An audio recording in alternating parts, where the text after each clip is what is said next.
Now, the Industrial Gas Users Association of Southern Africa wants to take the national energy regulator to court, and that's over the methodology used to approve gas prices. It says that this is irrational and will have a hugely negative impact on South Africans and on the global competitiveness of the industry. For more on this, we're joined by the Executive Director of the Gas Users Association, Mr. Jaco Human. Jaco, many thanks for your time this morning. Perhaps just to furnish our viewers with the methodology that's currently being used so that we can better understand the argument that you are putting forward.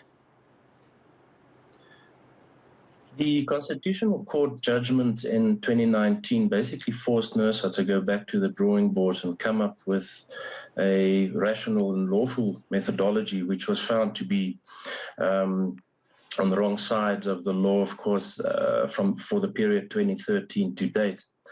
NERSA has done that, and they've come up with another methodology which essentially is linked to foreign hub pricing. And these prices that we are faced with at the moment and will be faced with going forward is based on American pricing, pricing in the United Kingdom, and pricing in Europe. Now, the Constitutional Court judgment provided NERSA with certain guidelines, and mainly these guidelines had to consider Sasol, which is the only and single monopoly supplier of gas in South Africa, and I'm talking about natural gas. One of these guidelines were that NERSA had to consider its cost base as a starting point. And then secondly, that prices need to be based on a competitive outcome in the South African market for piped gas, not some foreign market. So, I mean, this is very interesting because should the current methodology not be changed, Jaco, this could have a huge impact on the economy at large. I'm talking about downstream users. I'm talking about those perhaps operating in the manufacturing industry. Just talk us through some of those implications and how dire they could actually be. Correct. So what we faced with is, of course, if you really look into the details of the pricing mechanism, we will be faced with gas energy price increases in extent of around about 220% from July this year.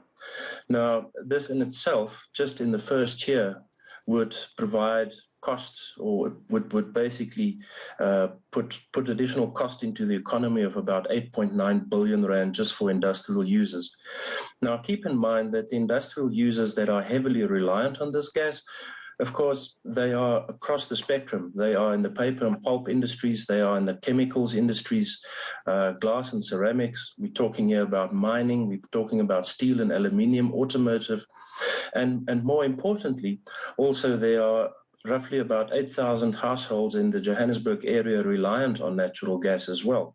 So all of these industries, together with consumers, are faced with this increase. Now, we don't see any reason, and this is probably the anomaly in the new methodology, is if you consider the guidance that the Constitutional Court has provided, we simply don't see any structural changes in the market or supply and demand dynamics for natural gas other than the formula that NERSA has implemented.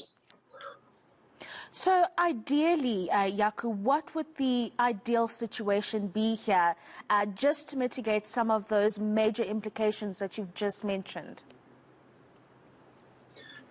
So the ideal outcome would have to be a rational and lawful pricing methodology going forward. What industry is asking for is that NERSA need to consider the cost base of Sasol as a starting point and build out a cost from there, and then share the economic surplus on an equitable basis between the supplier, the single supplier of natural gas, and of course the gas users.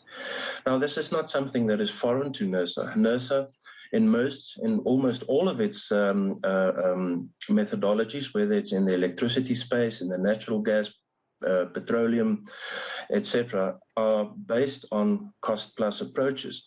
The Gas Act in itself basically allows the gas supplier to recover its cost, make a profit, get a return on investment, and of course get rewarded for the risk.